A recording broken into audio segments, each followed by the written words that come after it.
presidente Lula com o microfone na mão é mais perigoso que um psicopata bêbado com uma arma de fogo na mão. Ele resolveu falar. E não acredito nessa bobagem da macroeconomia. Pensa eu, que estuda há 30 anos economia, ouvi do presidente da República que macroeconomia, do qual eu fui professor de macro 1, macro 2, economia internacional, de que isso é bobagem. Continua. Olhe para a microeconomia desse país, sem desprezar a macro, mas é na microeconomia que a gente vai salvar esse país. Alguém tem que dizer, presidente Lula, que micro e macro são complementares, são concorrentes. Dizer que a macro não importa, o que interessa é a micro, é mais ou menos que dizer o seguinte: o motor do carro não interessa, só a roda tá bom. Se o presidente realmente tivesse preocupado com a microeconomia, ele estaria preocupado com a competitividade das empresas, com a carga tributária asfixiante, ele teria reprovado os 7,5% de aumento da contribuição dos MEIs, que segue o aumento do salário mínimo, e ele se preocuparia com o excesso de burocracia no Brasil. 62% das empresas no Brasil não chegam aos 5 anos. Esta é a microeconomia que salvaria o país. Eu também tenho que dizer para o presidente que quando o macro está desajustado, inflação alta, juro alto, gasto público alto e dívida alta, não tem microeconomia que dê jeito. Aí ele continua. É importante lembrar que quando eu deixei a presidência, a economia crescia 7,5%. De lá para cá,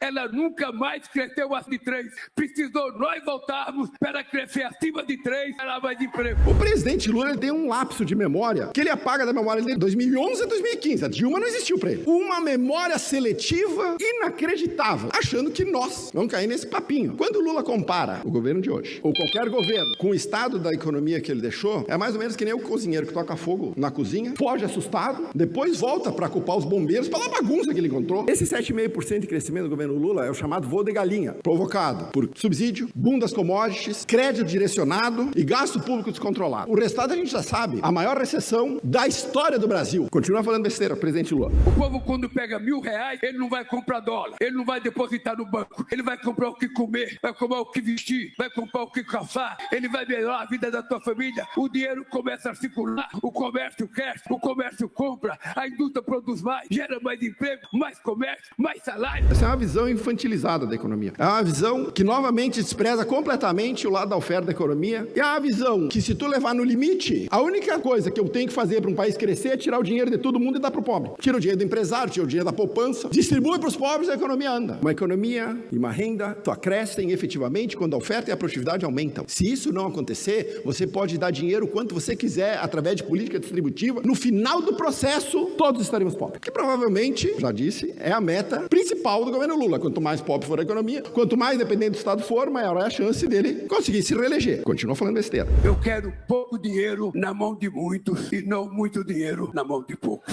O presidente Lula já falou essa besteira aqui, mais de uma vez. Pouco dinheiro na mão de muitos, até onde eu saiba, é pobreza disseminada. Ele é um raciocínio típico de regime socialista, que acha melhor distribuir a riqueza do que criar. Segue essa cartilha que deu errado no mundo inteiro e a gente vai ver o resultado. Repete e repete e repete como um mantra de quem efetivamente não sabe do que está falando. Nós não precisamos de um Estado Robin Hood. Nós precisamos de uma política econômica que faça com que a oferta nesse país volte a crescer de maneira consistente. E não é com regulação do tipo data de validade para cada ovo que a galinha botar que isso vai acontecer. Não é com regulação, não é com mais imposto, não é com carga tributária, não é com a CLT, não é com medidas populistas. O presidente Lula continua. Eu sei o que é R$100 na mão de um pobre e sei o que é 1 milhão na mão do rico. R$100 na mão do pobre, ele vai, consome, morreu a riqueza. Não gerou mais nada. O capital concentrado permite investimento, inovação, geração de emprego. E isso aqui a gente resume de cara a visão econômica do presidente Lula. Crescimento baseado no consumo é crescimento de curto prazo. Eu vou no mercado, gasto R$100 e acabou. O crescimento real é o crescimento de médio e longo prazo, baseado na oferta. E para crescimento da oferta, sabe o que eu preciso ter? Poupança. Eu preciso ter poupança. Eu preciso ter mercado de capitais. Eu preciso ter juro baixo. Eu preciso ter um ambiente de negócio